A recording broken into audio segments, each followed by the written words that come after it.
शुक्रवार के दिन अगर शंकर के मंदिर में जल चढ़ाया जाए तो नारी का अखंड सौभाग्य होता है।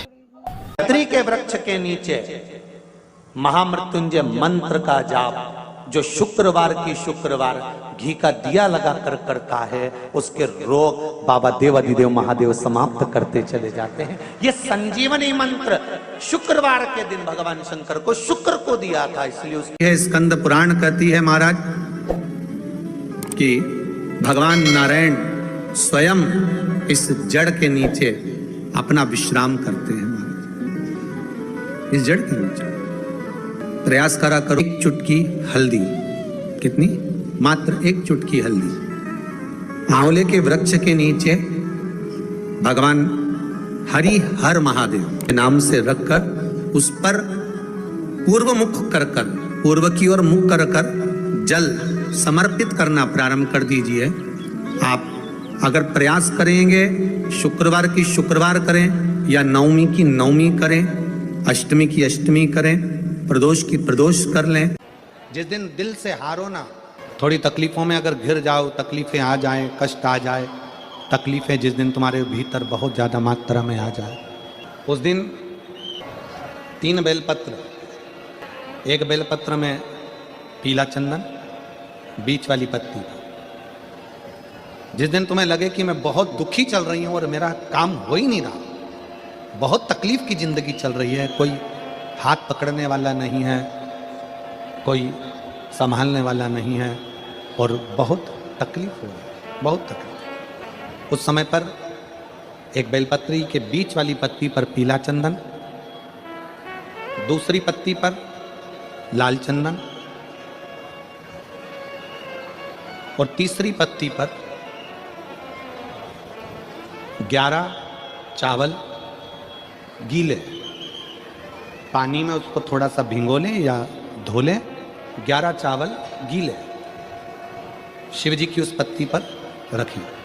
सबसे पहला पीला चंदन का बेलपत्र, दूसरे नंबर पर लाल चंदन का बेलपत्र, तीसरे नंबर पर जो 11 चावल आपने धोकर रखे हैं वो हाथ की हथेली में रखना है और हाथ की हथेली में रखकर अपनी कामना कर कर भगवान शंकर से विनय कर कर पंचाक्षर मंत्र नमः शिवाय या षडाक्षर मंत्र ओम नमः शिवाय या श्री शिवाय नमस्तुभ्यम बोलकर उस बेलपत्र पर सीधे हाथ में रखकर उल्टे हाथ का स्पर्श कर कर बाबा से अपने मन के भाव कहकर शंकर के शिवलिंग पर उसे समर्पित कर दीजिए। एक ही लोटा जल, जहां से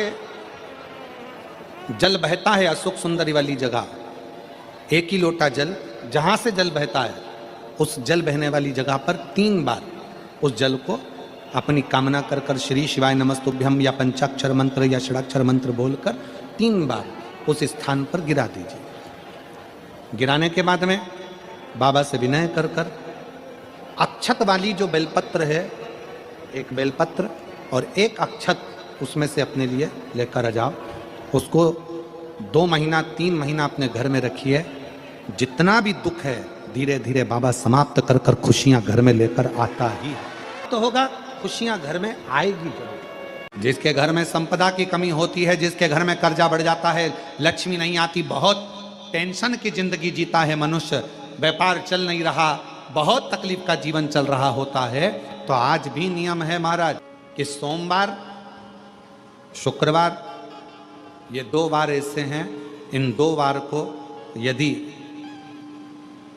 कटोरी में थोड़ा सा शहद रखकर, मधु रखकर यदि लक्ष्मी जी का स्मरण किया जाए और माता लक्ष्मी जी का स्मरण कर कर एक लाल पुष्प उस कटोरी के सम्मुख में माता लक्ष्मी का नाम लेकर रखा जाए, 5 या 7 सोमवार या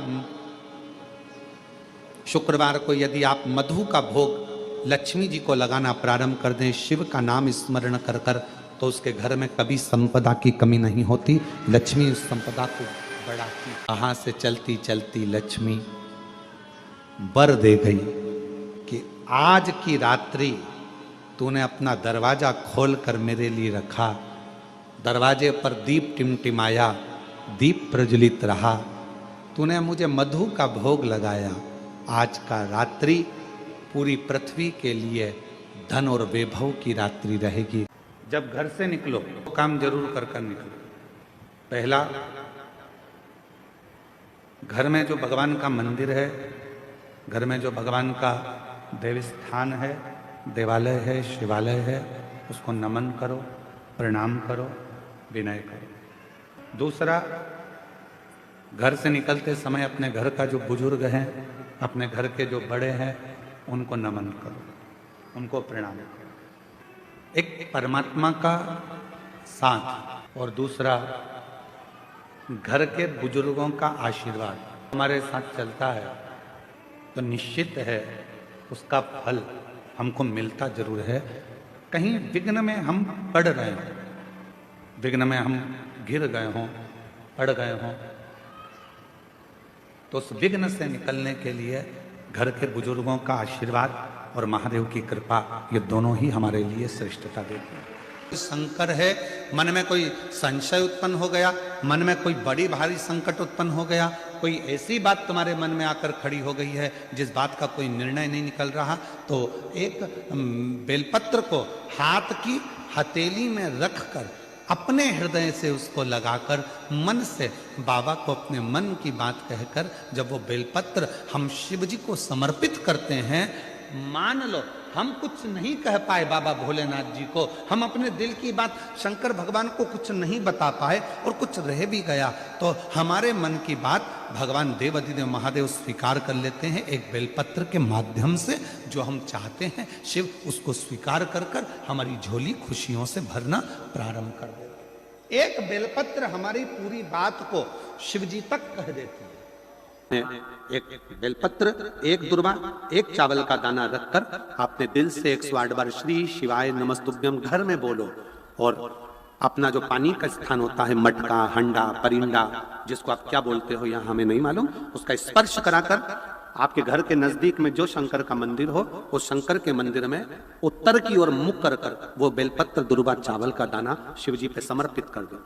अगर लगातार 20 दिन भी आपने रोज प्रतिदिन अगर समर्पित करा है तो 21वां दिन आपका जो भी दुख है वो धीरे धीरे कटना प्रारंभ हो ही जाए। देसी गाय का घृत थोड़ा सा हाथ में लगाकर, भले 1 चम्मच ना हो, 1 कटोरी ना हो, आधी चम्मच भी ना हो तो 2 आधी चम्मच ना हो तो 2 बूंद ना हो तो 1 बेलपत्र में इतना बल होता है कि 64 योगिनियां, 33 कोटि देवताओं की धर्म पत्नियां, देवियां, 64 योगिनियां, देवियां, सारी सिद्धियां, निधियां, सब बेलपत्र के इस पत्ते के दोनों पत्ते और पत्ते के बीच में जो डंडी होती है, जो बची हुई जगह होती है, सारी निधि, सारी सिद्धि और सारी देवियों का स्थान होता है।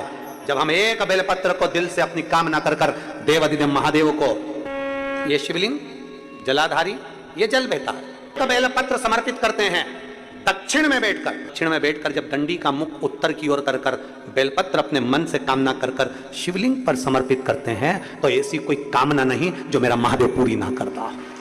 मान लो बहुत बड़ा रोग हमारी जिंदगी में आ गया, बहुत बड़ी बीमारी हमारी जिंदगी में आ गई, डॉक्टर की दवाई भी ले रहे हो, इलाज भी करवा रहे हो, जांचें भी करवा रहे हो, सब कुछ कर रहे हो, सब कुछ, उसके बाद भी यदि आराम नहीं लग रहा, उसके बाद भी अगर हमको हमारे शरीर में आराम नहीं लग रहा, तो फिर हम क्या करें? तब 2 लोटा जल लीजिए, 5 बेलपत्री शिव जी पर चढ़ा दीजिए और जल की धार दोनों हाथों से धीरे धीरे कुंदकेश्वर महादेव का नाम लेकर जल की धार चढ़ाना प्रारंभ करें। 1 बेलपत्र और शिव जी पे चढ़ा हुआ जल लेकर आ जाइए। जल को सुबह पी लीजिए, बेलपत्र को प्रदोष काल के समय पर चबा चबा कर खाना प्रारंभ कर लीजिए, दवाई लगना चालू हो जाएगी, शरीर को आराम लगना प्रारंभ। द्वितीया कौन सी तिथि? अरे बोलो जम के, शुक्ल पक्ष की द्वितीया के द्वितीया चंद्रमा का दर्शन करना चाहिए।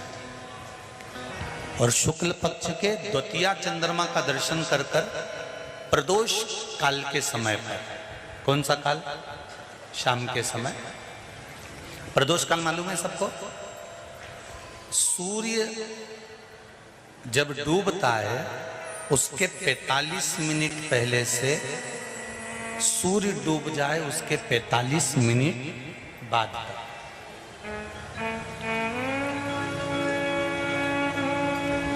कितने मिनट पहले जम के बोलो जरा 45 मिनट पहले से 45 मिनट बाद प्रदोष काल का क्रम है। चंद्रदेव का दर्शन कर कर कच्चे दूध का छींटा सफेद पुष्प चंद्र को समर्पित करो, सफेद चंदन का छींटा चंद्रदेव को दीजिए।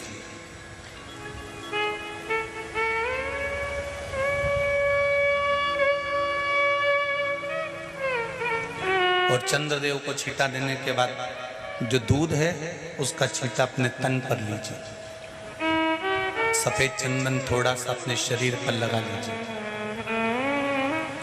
कितना भी विषम से विषम रोग हो, कितना भी किडनी लीवर चाहे कैंसर जैसा रोग हो, मेरा चंद्र शुक्ल पक्ष के द्वितीया के चंद्र में शंकर भगवान स्वयं विराजमान होकर अपने भक्त को रोग से मुक्त करते हैं।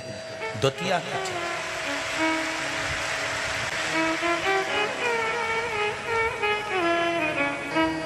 जम के बोलो कौन सी तिथि है? शुक्ल पक्ष के द्वितीया तिथि का चंद्र का दर्शन व्यक्ति को जीवन का सुख देता है। जिसके आंखों में तकलीफ हो, श्रवण शक्ति में तकलीफ हो, बोलने में, मुख में तकलीफ उत्पन्न होती हो, भारी से भारी रोग, हम पहले भी कथा में कहे आज फिर कहते हैं, जिसकी लीवर, किडनी, जिसकी काया बेकार हो रही हो, चमड़ी सफेद पड़ रही हो, काले काले छट्टे पड़ रहे हो, सोराइसिस जैसी बीमारी हो गई हो, कैंसर जैसा रोग हो गया हो, बड़े से बड़ा रोग, अगर किडनी लीवर कितना भी बेकार से बेकार हो गया, डैमेज से डैमेज हो गया, उसको शुक्ल पक्ष के द्वितीया चंद्रमा का दर्शन करना चाहिए। दूज, जो शुक्ल पक्ष की दूज आती है ना, द्वितीया, शंकर भगवान के फोटो का दर्शन करा है आप लोगों ने? बोलो तो जम के करा है ना सबने? शंकर भगवान के चित्र का दर्शन करिए, शंकर भगवान के फोटो का दर्शन करिए, शंकर भगवान की मूर्ति का दर्शन करिए। शंकर भगवान के मस्तक पर जो चंद्रमा रखा हुआ देखते हैं आप लोग, शिव जी के मस्तक पर जो चंद्र देखते हैं, वो चंद्र कौन सी तिथि का रखा था शंकर भगवान? कभी कभी अगर आपकी समाज में प्रश्न मंच होता है ना, तो उसमें प्रश्न पूछना चाहिए कि शंकर भगवान के मस्तक पर जो चंद्रमा रखा है वो कौन सी तिथि का रखा है? एकम, दूसरी, चतुर्थी, पंचमी, छठ, सप्तमी, अष्टमी, नवमी, 10वीं, 11, 12 पूछ लेना चाहिए कि कौन सी तिथि का चंद्रमा भगवान शंकर के मस्तक पर रखा है। तो हमारा शास्त्र कहता है, स्कंद पुराण कहती है, पद्म पुराण कहती है, अग्नि पुराण कहती है, लिंग पुराण कहती है, नर्मदा पुराण कहती है, नारद पुराण कहती है, और कूर्म पुराण और विष्णु पुराण वर्णन करती है कि शिवजी के मस्तक पर जो चंद्र रखा है वो शुक्ल पक्ष की द्वितीया का रखा है।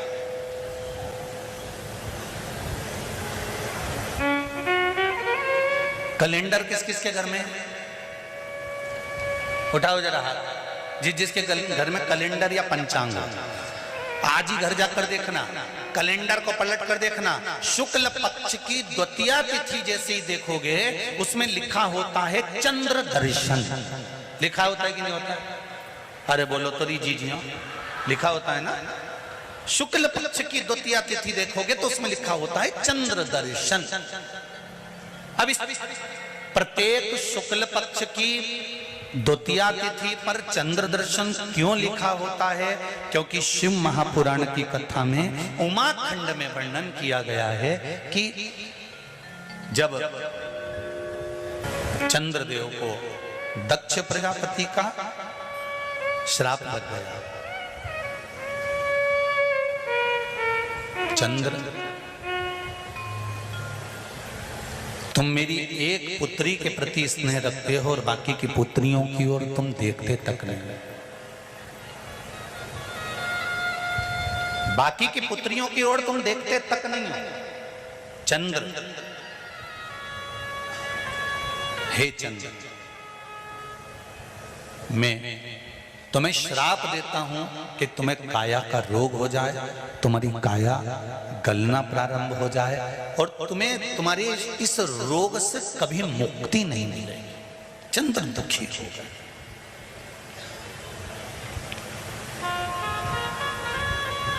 ऐसा नहीं है कि चंद्रदेव कहीं गए नहीं, चंद्रदेव सब जगह गए। भगवान विष्णु के पास भी गए, भगवान ब्रह्मा जी के पास भी गए, इंद्रदेव के पास भी गए। सब जगह घूमने के बाद भी चंद्रदेव को जब सुख का भान नहीं हुआ तब देवऋषि नारद के पास पहुंचे। जब जीवन में बहुत दुख आकर खड़ा हो जाए और उस दुख का कहीं निवारण न मिले तो कोई सतगुरु की शरण चले जाओ।